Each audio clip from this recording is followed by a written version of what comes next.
Welcome to Human Monsters. There have been many rumors and urban legends about occult killings and the people who allegedly carried them out.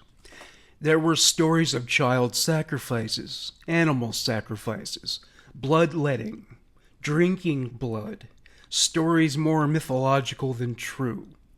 Anton LaVey's Church of Satan practiced rituals and wore black clothing, but were more ceremonial than effective, and ultimately proved to be a vehicle for Anton LaVey to become famous. Playing the Calliope didn't play a role in raising the public's awareness of his presence in the world. Though most of what the general public believes about the occult is not true, there are people who have subscribed to its belief systems and become fanatical to the point of committing violent crimes. Fanaticism of any kind is potentially dangerous, but when it calls for torture and murder as a form of revenge, it crosses the line that morality and the law have drawn indelibly in the sand. The following are stories committed by practitioners of the occult. Frank Woik Jr. Contrary to the beliefs of the adult Frank Woik, he was raised as a child of a devout Christian family. In fact, his father was the minister of their church. There was a time when spectators and speculators expected that Junior would establish a dynasty as he carried forth the beliefs and practices of his father. Nobody at the time of his youth would ever have expected that, given the circumstances in which he was raised, he would immerse himself in the shadow cast by the demonic and stir the cauldron of hatred as he brewed a toxic blend of both elements. Until he turned to the dark side of faith, he was heavily involved in church. He didn't just slouch and sleep his way through Sunday's service. He helped out where he could and was remembered as among the friendliest members of the congregation. Many would have apparently trusted him with their lives. So at what point did Junior's belief system pivot a 180 away from what he was brought up to accept as the truth? From all accounts, it was when he went off to begin his post-secondary education that he developed his interest in the occult. In the beginning, his interest veered more toward New Age beliefs like reincarnation, extrasensory perception, and other concepts outlining theories about what awaits us in the afterlife. How he developed a fascination with and began to participate in Satanism is unclear. However, he developed this interest. Nobody would have doubted his sincerity. His college friends became uneasy as they found that all he wanted to talk about was the notion that the devil is not a mythical symbol, but an entity whose existence was both present and influential in the affairs of the human race. Technically, the Bible espouses that belief, but it is more typical for Christians to read the relevant texts without delving too deeply into the subject. They prefer to praise the Lord. Essentially, the Bible is full of allegories and metaphors, with much of the premises open to interpretation.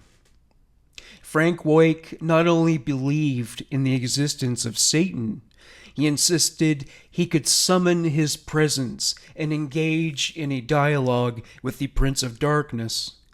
Furthermore, Woik believed that he figured out a means to contact Satan for their many tete-a-tetes. He read all the satanic literature he could get his hands on and would use various paraphernalia that was said to enable him to communicate with the guy who helped that kid steal your bike when you were 9 years old. Voigt went as far as to speak in the parlance of the devil's lingua franca in demonstration for his friends. From their point of view, all he spoke was gibberish. He had proven to them that he was no dabbler when it came to Satanism. He had walked the walk and proceeded to talk the talk. It was all rather baffling for his friends, but they humored him and listened. Listening was a passive way for them to take all this in, but it reached a tipping point when he declared to them one day, "I may be a preacher's son, but I am renouncing the church." His friends were Christians and still active in the church. They decided an intervention was in order, and they attempted to dissuade Frank from pursuing Satanism further. Their words did not make the intended impact. Even his girlfriend took a turn, as she wanted him back in the church like everybody else. Speaking of whom, his newfound devotion to Satan would become problematic for his relationship with his girlfriend. One Sunday, she turned up at the house he shared with his roommates. She demanded that he accompany her to church. As soon as he lay eyes on her that day, he jumped out of his chair and said that she had, quote, Satan's mark on her face. He followed up by trying to gouge her eyeballs out. His roommates were present as witnesses to this attack, and they pulled him off his girlfriend. His girlfriend was terrified, as you can imagine. In fact, she was inconsolable as she was led away from the house. Those that remained invested their best efforts to get Frank under control. Eventually, Frank's rage and mania abated, and his friends suggested he see a therapist. Frank scoffed at this proposal. He saw nothing wrong with his beliefs or his behavior. He had clearly lost touch with reality. Everybody who had been close to Frank became concerned about him. He was experiencing psychotic episodes, and there was nothing transparent about the delusions through which he perceived himself, other people, and the world. His mother called one of his roommates one day to check up on him. She was unaware at the time of his involvement in Satanism. His roommate filled her in on everything he had witnessed. She was so shocked, she initially reacted with disbelief. It was hard for her to believe that such a well-behaved boy who staunchly adhered to Christian beliefs could stray so far from the fold. She resolved to stage an intervention with the help of Frank's father and grandmother. When his relatives arrived at Frank's apartment, they were worried about the reaction they might get from him. He was receptive to their visit and welcomed them into his new domicile. His mother told him they were staying at a hotel, and she wanted him to stay there with them. He was amenable to this idea. He went back to his apartment to pack some of his belongings. What they weren't aware of at the time was while he was in his apartment, he was laughing uproariously and ripping pages out of a Bible. They rented 2 rooms at the hotel. Frank Sr. and Jr. occupied one room. It wasn't long before his relatives fell asleep due to travel-related exhaustion. Frank Jr., on the other hand, only acted as if he were asleep. Once he was assured by the mouth breathing across the room, he got out of bed and departed down the hall, where his mother and grandmother were sleeping. He knocked on their door. When nobody answered, he pounded on the door, as if having fashioned his arm into a sledgehammer. His mother answered the door. She wasn't just disturbed that Frank disrupted her sleep at that hour. What really left her stunned was when she saw that he was stark naked. Adding yet another layer to her shock, he wrapped his hands around her throat and proceeded to strangle her. Though his efforts to purge her body of breath were successful to a point, she managed to choke out a cry of distress, and it was loud enough to rouse his grandmother from her slumber. Her grandmother hastened to her daughter's aid. When Frank saw that his grandmother was assisting his mother, he was outraged. He released his grip from his mother's throat, but this did not put an end to the violence. He punched and kicked both of them. The police were contacted amid all the mayhem. Unfortunately, by the time they arrived, the women had been both beaten to death. The officers examined the scene and found Frank standing there, still in the nude, with his mother and grandmother's bodies lying on the floor, marinating in their own blood. When Frank noticed the shock and horror as presented on the officers' faces, he said, in a monotone devoid of emotion, "I saw the mark of Satan on them. There was evil on their faces. I had to eliminate that evil." It made little sense that he worshipped Satan, but killed his mother and grandmother because he was convinced they bore a mark of the devil. During his trial, he announced that he had renounced Satan and apologized for what he had done. Nobody knows whether he truly distanced himself from Satanism or if he only claimed to have done so pursuant to receiving a reduced sentence. Regardless of his motive, he was sentenced to a lengthy prison sentence, the closest he would come to a literal hell on earth. The Zodiac Killer. Does the Zodiac Killer really exist, or was he just someone who was toying with the media and the police whenever a grisly murder came to light? It could be both. This case represents a number of murders that were committed in the San Francisco area over a span of several years. The Zodiac Killer murdered at random, never targeting a specific kind of person, as most serial killers do. A paradigm emerged years after the first few killings were carried out. The first two victims were 16-year-old Betty Lou Jensen and her 17-year-old boyfriend, Thomas Faraday. They were parking near a reservoir by a lake after attending a concert. The Zodiac Killer shot Thomas in the head first. Betty Lou tried to flee, evidenced by the fact that she was found several feet from the car. Several bullets were fired in her back. The police concluded that these killings were not just committed on the spur of the moment and at random. Rather, they inferred that there was no cultic agenda behind them. Their belief was that Betty Lou Jensen and Thomas Faraday were human sacrifices. The following year, on July 4th, 1969, the Zodiac Killer was still at large and his body count increased. Another couple, a 22-year-old woman and her boyfriend. Subsequent to this incident, Zodiac began to taunt the police about what he had done. He outlined his plans for the next murders he would commit. Among the victims would be the child passengers in a school bus. As he put it in a phone call, "I think I will just wipe out a school bus some morning.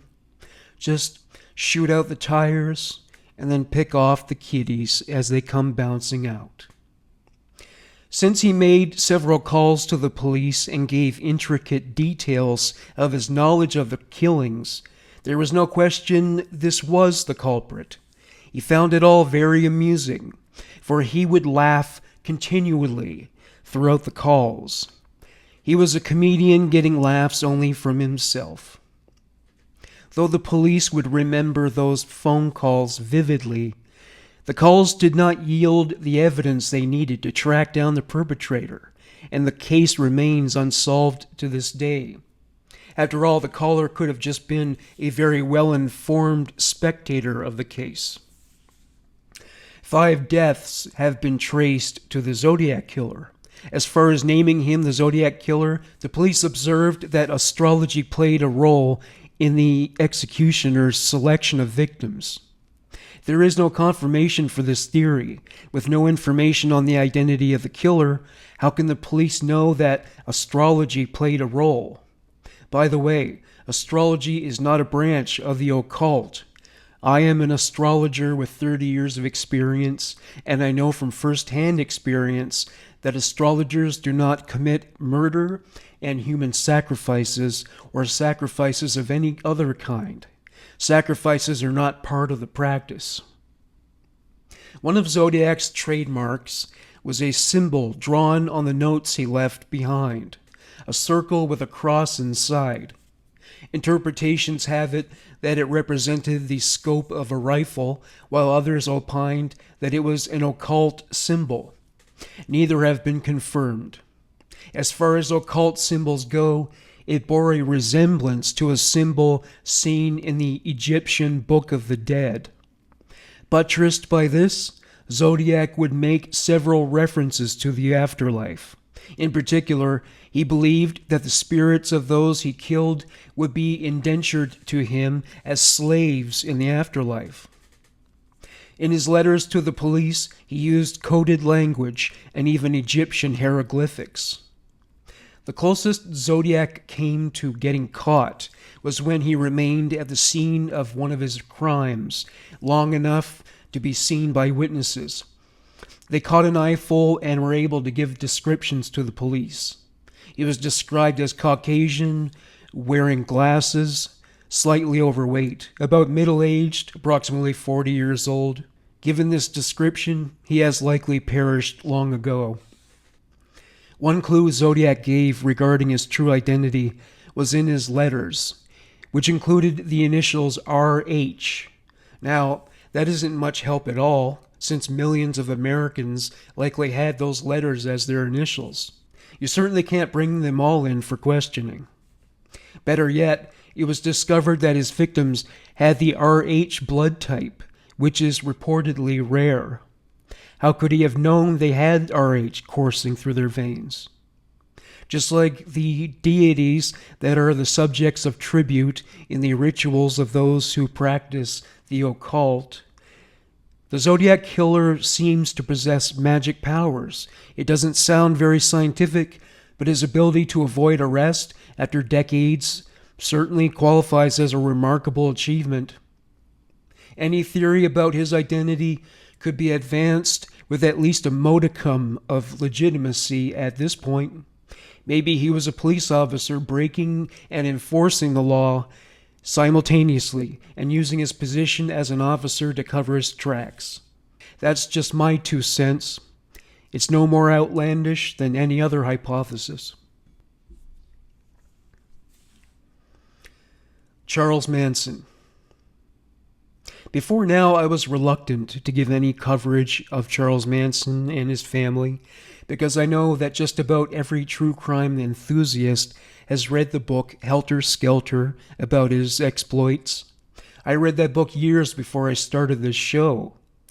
People who were not normally inclined to read true crime books read Helter Skelter. He is a true crime superstar, however dubious that honorific may be.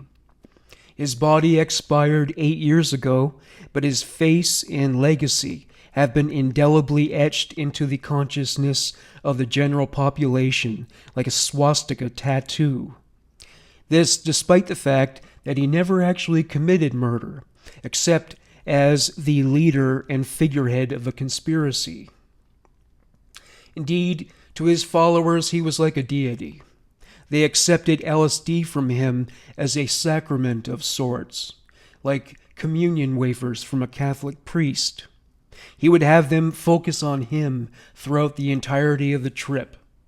As their conscious minds were distorted and reoriented to what informed his perception of life in the world, it was as if their minds underwent a fusion process with his, and afterwards his thoughts were their thoughts. That must be how you convince your communal cult to have orgies and include their children. He made the minds of the adult females so pliable he could convince them to have sex with the managers of grocery stores so they would allow them to dig through the store's dumpsters in search of salvageable foods. They were only able to do it for so long, because at one point nobody would go near those girls. After each one contracted so many STDs, no man would go near them. They were also so susceptible that when Charlie listened to the Beatles' White Album and told them that the songs Blackbird and Helter Skelter were proclamations of an imminent race war in America between the blacks and the whites, they didn't question it. Hell, they shaved their heads as he did during his trial out of solidarity. You're probably sitting there thinking, that's fucked up. I know that's fucked up. And though I know the word fucked upness doesn't exist in the English language, I'm using it anyway within the context of this case, because it was so fucked up. Speaking of the fact that he never got his hands bloody, he once declared to a journalist, I ain't no killer. If I wanted to kill somebody, I'd take this book and beat you to death with it. The book in question was a biography about him.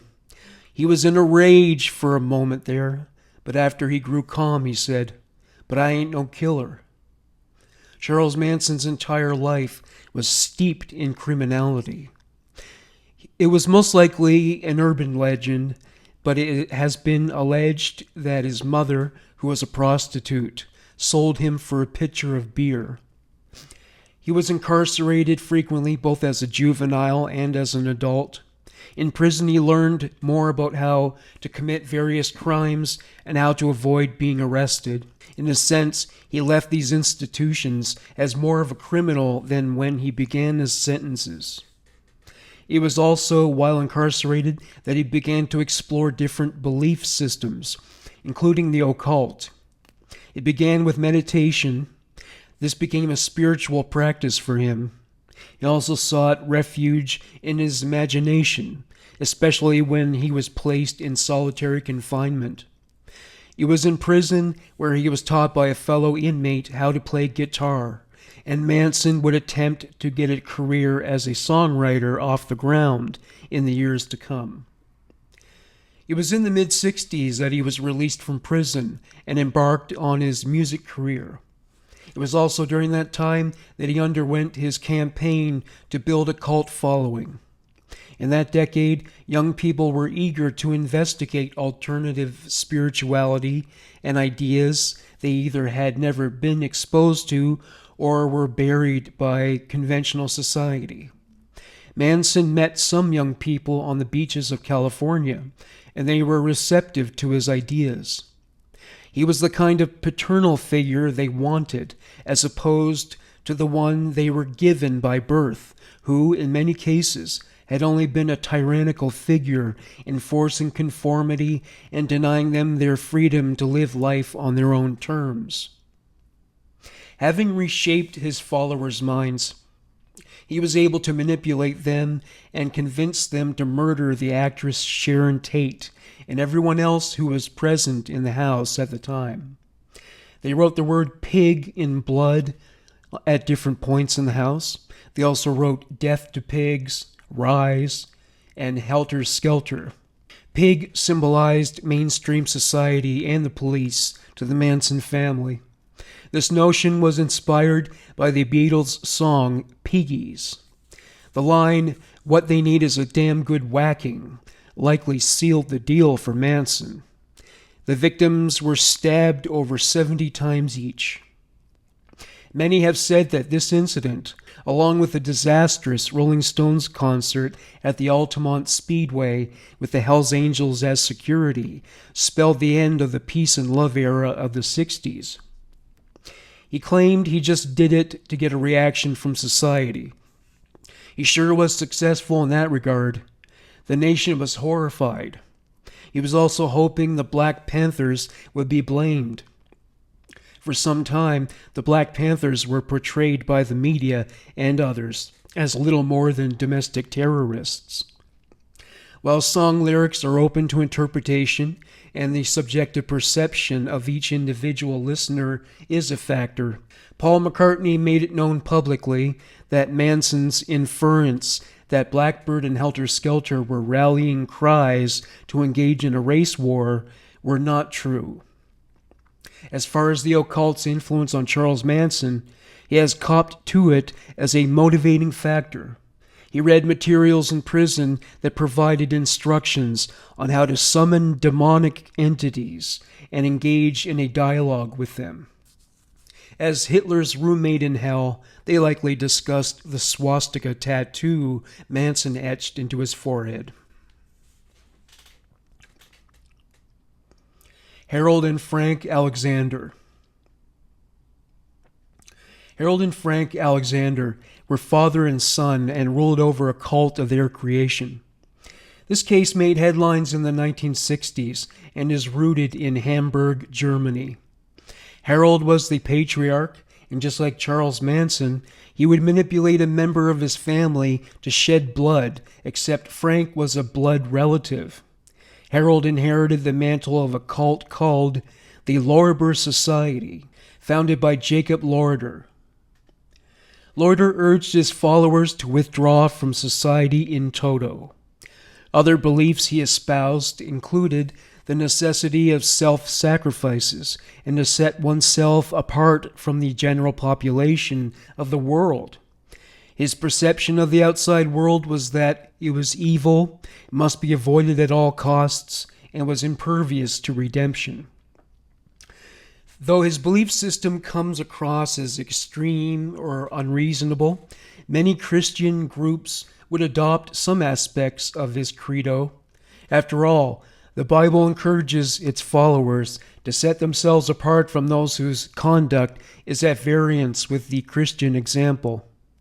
The difference from their beliefs and the Lorber Creed is that they saw it as their charge to save those who did not commit their lives to Christ, whereas Lorber saw outsiders as helpless against their own shortcomings, and their influence through infiltration would be nothing short of miasmatic.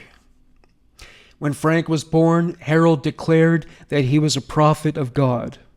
Despite this designation, Frank still had a standard sexual awakening in puberty, and he wanted satisfaction in the Mick Jagger sense of the word. The problem was, his father forbade him via his belief system from mingling and fornicating with outsiders. So, how did Harold accommodate Frank's sexual desires? Alexander offered his wife Dagmar to his son. Yes, Harold saw incest as the answer. Eventually, Frank grew tired of his mother and moved on to his sisters, Marina, Sabine, and Petra. The family lived in such uncompromised isolation that Sabine and Marina were unaware that the family's way of life was bizarre and morally reprehensible, or at least they would have been considered to be so by the outside world. If they had been exposed to the judgment of outsiders, that is, on the rare occasion when they did interact with outsiders, they would divulge some aspect of their private lives the strangers found abhorrent. In those moments, Sabine or Marina would also be baffled, surprised that the infiltrator had not had sexual relations with their siblings or other relatives. Harold became aware that denizens of the community beyond their property line were talking about him and his family, so he decided to move out of Hamburg. They left in a hurry, just as the police were about to investigate. They fled to the Canary Islands. Harold instructed his daughters to refrain from revealing details of their father's home life. They all got jobs in common service occupations, like clerking, cleaning, and cooking. At night, they were left to engage in incestuous, ritualistic intercourse. On December 20th, 1970, Harold and Frank showed up at Sabine's workplace. They had some special news for her. They killed her mother and finished off by slaughtering Marina and Petra. The police were en route to their house as Harold and Frank informed her of what they had done. When the police arrived at their home, the scene they discovered consisted of Dagmar, Petra, and Marina sprawled out over the floor. They were beaten to death, and an ocean of blood was at high tide. It wasn't just spread among the women, it was on the walls and the furniture. Especially morbid was the visage of Dagmar's heart, having been yanked out of her torso and impaled on a wooden stake. As it turns out, Frank orchestrated the murders and carried them out single-handedly with his father's encouragement. Harold happily played the organ in the living room as the carnage was wrought. All the remaining members of the family were institutionalized. Harold and Frank were locked away in psychiatric hospitals, while Sabine was assigned to a convent. Mirella Bichuk. September 18th, 1985, 4:20 p.m. Lynn Kavanaugh hadn't seen her daughter, Stacy, for hours, and she was worried. She went out to play in their neighborhood and never returned. Lynn told Stacy to never talk to strangers and hoped she would obey. Lynn would never see Stacy again. Unfortunately, that was something she could count on. What she didn't count on was that the executioner of her daughter was not a stranger, but a resident of her street by the name of Mirella Bichuk. In fact, Bichuk was the first of her neighbors to inform Lynn that something wasn't right regarding Stacy. When Lynn opened the door, Mirella was holding one of Stacy's shoes. She wasn't about to admit she killed the girl, of course. She claimed she found the shoe on the ground after Stacy had gone out playing with their daughter. She reported that her daughter also went missing. A search was carried out, but no bodies or evidence of any kind was uncovered. The clock had about struck midnight when the horrendous explanation for Stacy's disappearance was revealed. Her battered and bloodied body was found partially buried beneath a bed of leaves in a park nearby. The autopsy determined that the cause of death was strangulation. The next step was to find Mirella Bichuk's daughter, Tina. Mirella appeared on the evening news to plead with any viewer who would be aware of Tina's whereabouts to contact the authorities. Despite her crocodile tears, some investigators became suspicious. So much so, they decided to run a background check. What they discovered was that her nation of origin was the island of Mauritius, and that she and her family practiced voodoo. At that time, she still practiced voodoo and was a member of a cult called Grizgris. When detectives visited her home, they took in the sight of shrines situated at different locations. The shrines were constructed in tribute to figures of death and destruction.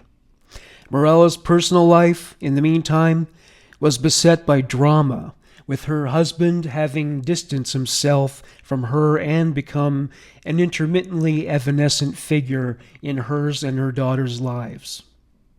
Mirella ran afoul of the law in 1980. She was found guilty of giving her daughter Sabrina sleeping pills. She was put on probation and Sabrina was made a ward of the state. Speculation has it that she sacrificed Tina to her cult by way of a ceremonial murder. Mirella's ex-husband notified the authorities that Mirella killed Tina, wrapped her body in plastic, Twin Peaks style, and stashed her under a bed. The police searched her home to see if her ex-husband's assumption was correct, and they found that it was. Mirella had been sleeping comfortably as little Tina's corpse resided in a plastic bag under her bed. Mirella was arrested, charged, and convicted for this crime in 1986. Throughout the trial, she blamed supernatural forces for compelling her to kill her own daughter. Ultimately, the devil made me do it defense did not work in her favor, and she was both convicted and incarcerated. Earl Nelson. In the 1920s, a San Francisco native by the name of Earl Nelson underwent his education in the occult. Here was another young man born into a good and devout Christian family, but took a sharp U-turn. This happened shortly after a trolley accident, which occurred when he was 10 years old. He was born in 1897 and grew up as an orphan, since his parents had both died when he was very young. He was mostly raised by his aunt Lillian Fabian. She prayed that he would recover from the accident with the trolley. His body did recover miraculously, considering the damage it sustained. His mind, not so much. Earl developed a pathology that was remembered as twisted and warped. He would read the Bible obsessively with a primary fixation on the passages that mentioned whores and harlots. He derived enjoyment by affixing the same labels to his female cousins. He was also obsessed with peeping through keyholes while those same cousins were changing their clothes. His aunt caught him a couple of times and became more and more concerned about the boy. She became even more concerned when he started spending much of his time in the cellar alone. Down there, he would read scriptures and recite them. She believed he was just talking to himself when, in fact, he was carrying on a conversation with an invisible entity. As if this behavior wasn't troubling enough, on his 21st birthday, he attempted to rape a girl he lured down to the cellar. The girl's father was somehow in the vicinity and heard her screaming. He intervened in time. Earl had previously been a figure of sympathy due to the loss of his parents. Now all those who knew him felt nothing but contempt for the young man. The police were called and he was charged with attempted rape. He was convicted and sentenced to 2 years in prison. Earl managed to escape from the prison 3 times. He picked some locks, and the 3rd time he was able to elude the authorities. He changed his name, got a job, and married a woman named Betty Warren. He frequently embarrassed Betty in public, making such declarations as, "You are a harlot of Babylon." The abuse didn't end with the verbal mistreatment. This soon gave way to physical violence, and on one occasion, he beat her so badly she sought medical treatment at a hospital. As she lay there shocked and smarting from the pain, he tried to coerce her into having sex with him right there and then. He forced himself on her, but staff pulled him off. He was infuriated that they would disrupt him as he attempted to rape his wife. They ordered him to leave. As he did, he shouted at and denigrated his wife. Amid his tirade, he characterized her as a whore. Fortunately for Betty, that was the last time she saw him.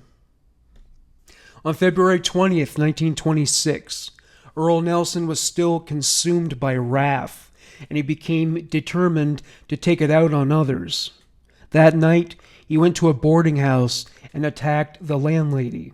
She was Mrs. Clara Newman, and though she was a mature woman, she was attractive and was admired for her figure. She took Earl in and showed him to the room he was to occupy. As she led him up the stairs, he focused on her buttocks. He became so swept up in lust that his sexual urges crossed the line into homicidal ideation, and he placed his hand around her throat. Having learned from his previous attempt at rape, he squeezed the breath out of her so that she could not bellow to the outside world for intervention. She collapsed to the floor, having perished. He spread her body out on the floor and tore off all her clothes. He copulated with her remains. Had any of the boarders departed from their rooms, they would have been greeted by the visage of necrophilia. Immediately after climaxing, Nelson left the house. On March 20th, another woman was found dead. It transpired at another boarding house, and she was both strangled and raped post-mortem. This occurred in San Jose. On June 10th, Mrs. Lillian St. Mary was found dead. She was victimized before and after death in the same way. This time he placed the body underneath a bed. In September and October, similar crimes were committed, this time in Portland, Oregon. All these victims were landladies, Mrs. Beta Withers and Mrs. Mabel Fluke. By November, 10 women were murdered. Landladies became so paranoid that it became too difficult for Nelson to get them alone, so he decided to move to the Midwest. He attacked a woman in Kansas City by the name of Mrs. Germania Harpin. By April 1927, he was in Pennsylvania. He moved to Philadelphia on April 27th. It was there where he killed Mary McConnell. On May 30th, he killed Jenny Rudolph in Buffalo, New York. On June 1st, he killed Ms. Minnie May and Mrs. M.C. Atworthy. When he moved to Chicago, he killed Mrs. Mary Sietzum. Eventually, the trail of blood was traceable north of the border, and he moved to Winnipeg, Canada. On June 8th, he targeted a landlady named Mrs. August Hill. As it turns out, he had a fetish for converting pious and monogamous women into harlots and whores. He decided against attacking August Hill and went after her female tenant, Lola Cowan. Unbeknownst to the landlady and her other tenants, everybody assumed that Lola ran off in the middle of the night on impulse. They were unaware that she had been murdered by Earl Nelson, and her body was placed underneath his bed. He would pull her body out every night to fornicate with it amid the processes of rigor mortis and decomposition. He would go on to assault the wife of his fellow boarder, William Patterson. Nelson made no effort to hide the body after strangling and enjoying the necrophiliac aspects of the crime. He left it in the room she shared with her husband. Nelson tried to return to the United States, but was apprehended at the border. While he was being questioned by the authorities, he requested a phone call. He was permitted to make the call and escaped while beyond the officer's view. Nelson tried to escape aboard a train, but the chief of police happened to be aboard, and he recognized Nelson. Nelson was arrested, convicted, and given the death penalty. During his trial, he claimed that his violent behavior was the offshoot of his experience of getting hit by the trolley. He prayed for death as he suffered from all the pain. He said that instead of God, he heard the voice of another entity. The voice told him it would bring about an end to his pain if only he listened to them. He said he realized shortly thereafter it was the voice of Satan. He said making a pact with the devil brought about an end to his suffering, but that Satan would restore his suffering if Earl did not follow his instructions. To quote Earl, "They controlled me through pain. If I ever refused to follow their instructions, they created terrible, blinding headaches that lasted for days. The light inside my head would get brighter and brighter, then explode all over the inside of my head. The pain would continue until I agreed to follow their instructions. When I gave in, the headaches stopped instantly. I learned to listen to the voices."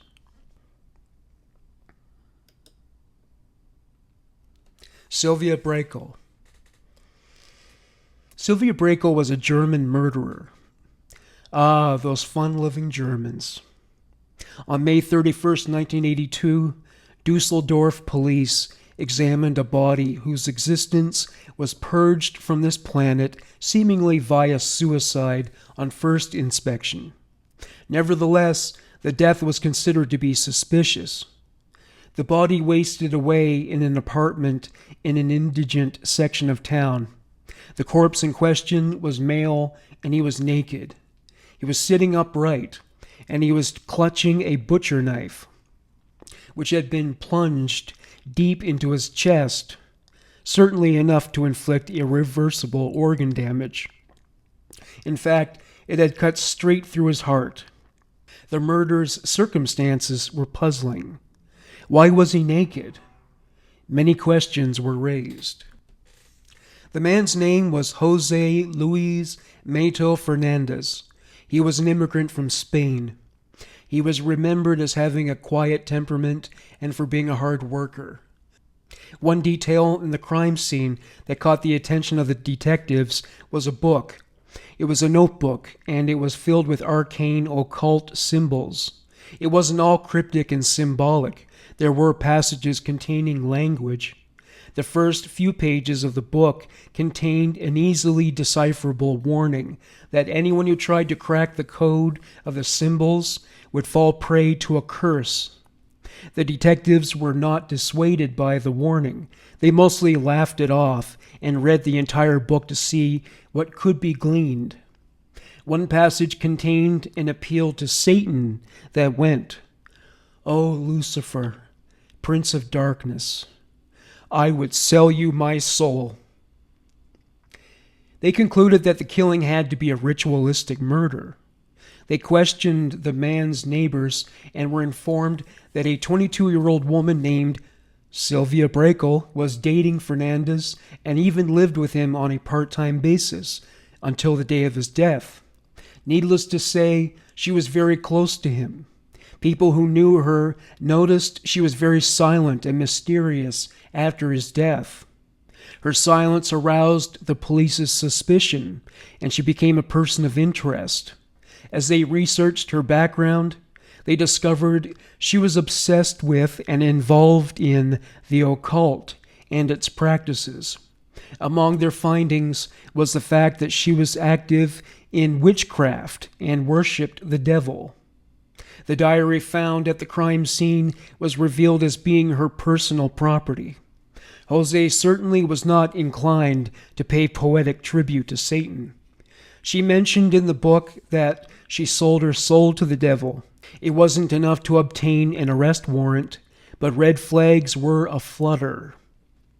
Sylvia Brakel's background also revealed a criminal record. For instance, she was arrested for injuring one of her ex-boyfriends. Taylor Swift hadn't been born yet, so her songs could not be cathartic for Brakel. Sylvia stabbed her ex-boyfriend. You could say there was a paradigm in the works. Many people who engage in occult rituals, satanic or not, incorporate daggers and other knives for ceremonial effect. Typically, the use of such weapons is purely symbolic. It appeared Sylvia Brakel made it literal. Brakel claimed to have a history of misfortune and turmoil. She said she was molested by her grandfather as a child. She said she was gang raped when she was a teenager. She said she was introduced to Satanism by a man with whom she baked cookies.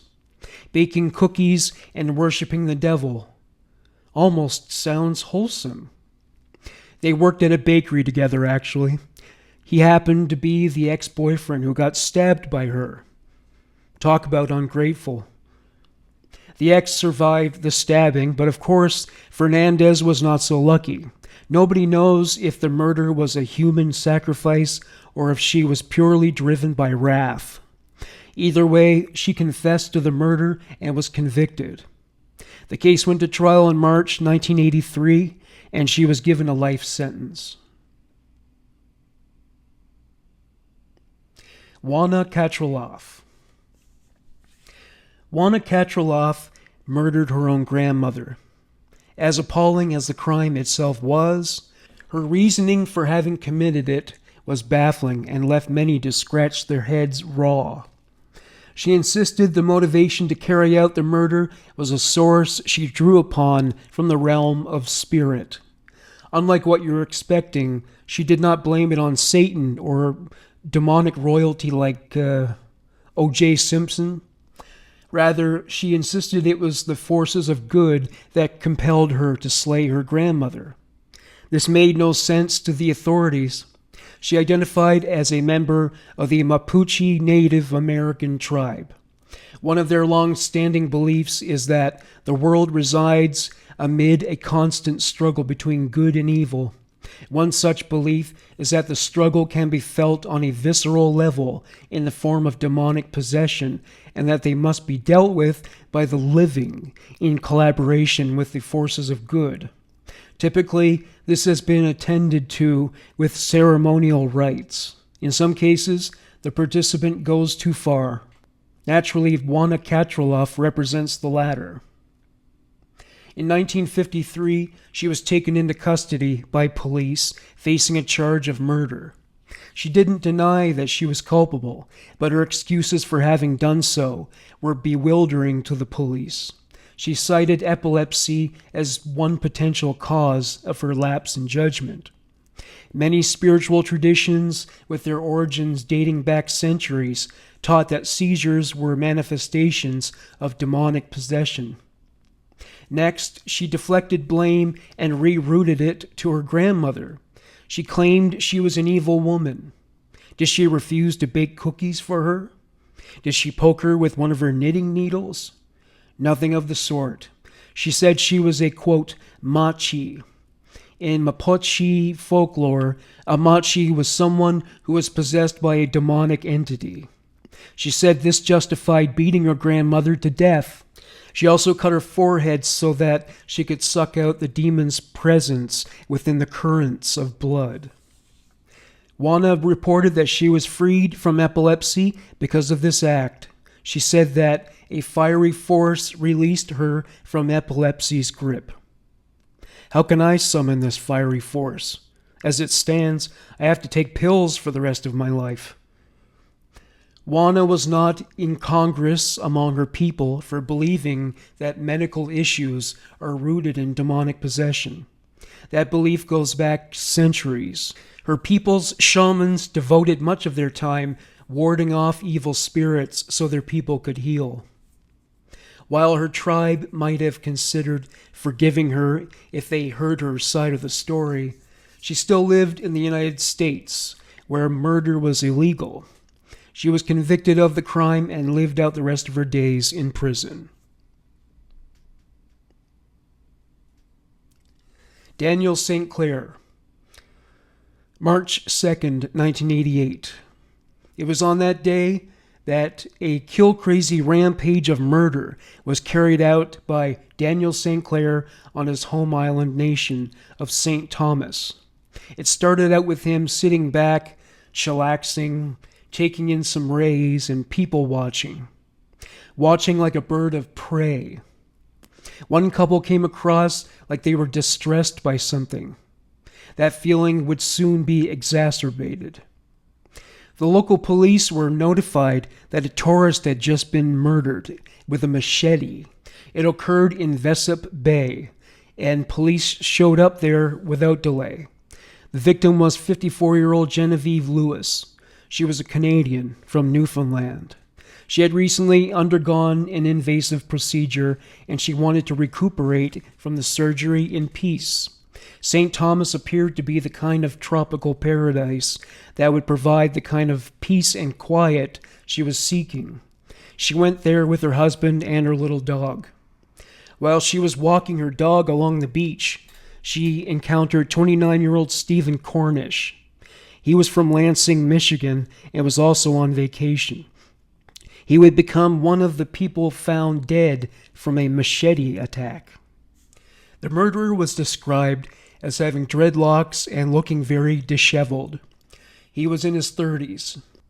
The description reminded police of a man who had become well known to them by that point, Daniel St. Clair. St. Clair was arrested for many crimes, mostly misdemeanors. though he did expose himself to shoppers at a mall while under the influence of PCP.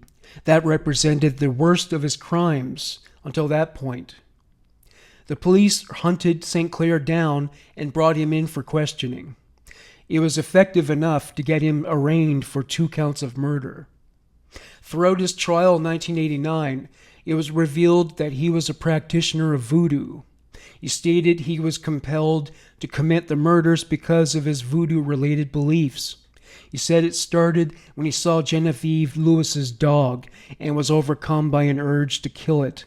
He said he intuited diabolical intentions within the dog.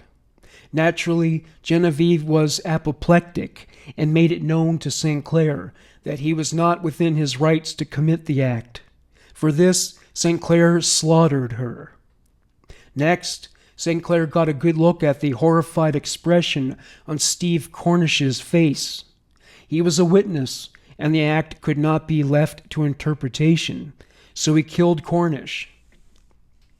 When asked why he dispatched his victims with such brutality, he hacked them into pieces. They could only have been buried piecemeal. He said his motivation for doing so was that he could prevent them from rising from the dead as zombies. That's about as legit as his pathology got. In keeping with his voodoo belief system, the spirits of the dead are referred to as jumbies, and they are inclined to hover around their bodies for several days. If the bodies are not dismembered, they could resurrect and terrorize the living.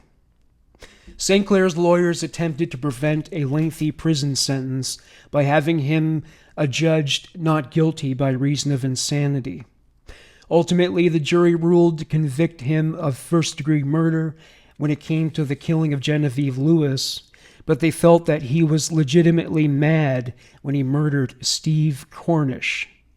He was given a life sentence for the murder of Genevieve Lewis. Rodney Dale. Rodney Dale was referred to in the media as Satan's laughing hitman. You don't acquire that kind of honorific by being the city's #1 children's birthday party clown. He was from Australia, and in 1990, the country's Gold Coast became a battlefield where much blood was shed by an army of one. Just like Daniel St. Clair's murders, they took place out in the open on the beach. Sure enough, many witnesses observed as he ran around shooting people.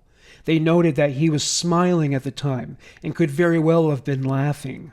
For those who observed as he killed his victims, it was no laughing matter. It is estimated that he killed 8 people over the span of a half hour. The police were concerned as they went about the process of narrowing down a suspect. Narrow down they did, and they didn't have to wait long. He soon returned and resumed his killing streak. He saw the police, and still he continued to shoot at people. The presence of the police just didn't concern him. Either he was completely insane or entirely lacking in humanity. Possibly both.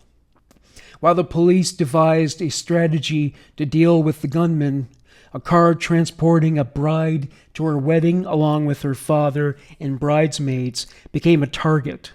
The car was hit, but the driver managed to avoid the worst of it.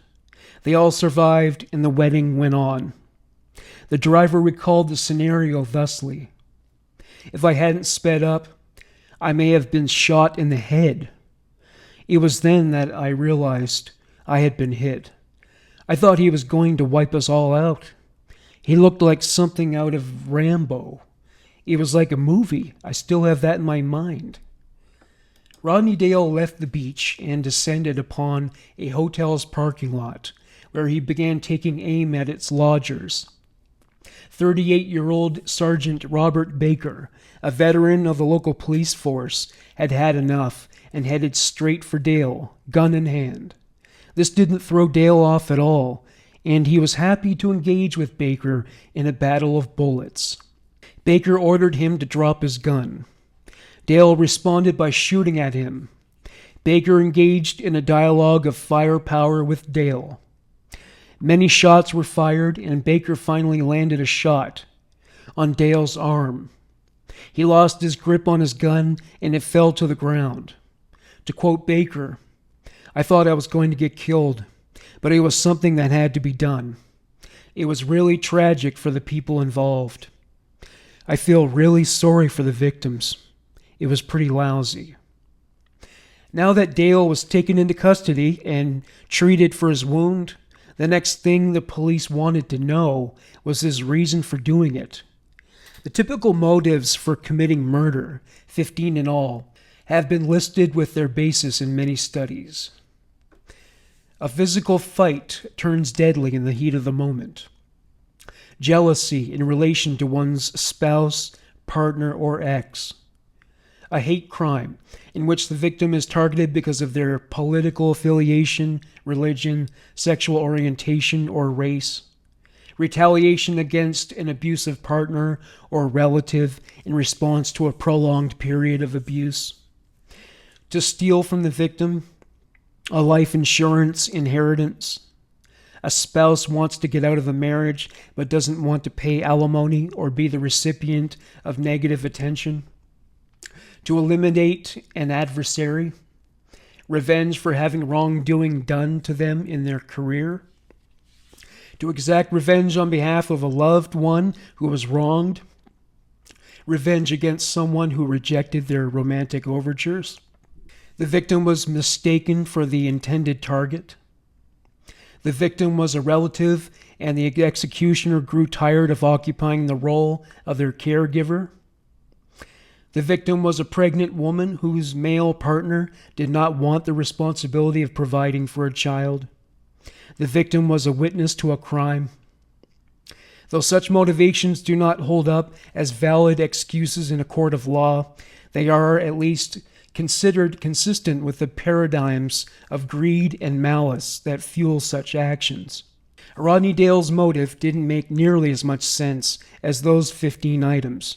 He was 16 years old at the time and was fondly remembered by neighbors as a nice and friendly guy. So where did it all go wrong? His friends and acquaintances had an answer to that question. According to them, Rodney became a member of a local satanic cult. He was very deeply immersed in Satanism. When he was about to embark on his human hunting expedition, he left a note for his girlfriend that read, "Going hunting." He received a life sentence for his massacre. Now, though Satan knows exactly where to find him, Rodney will rot in a literal hell on earth. Thank you for listening to Human Monsters. Hail Satan. Bye for now.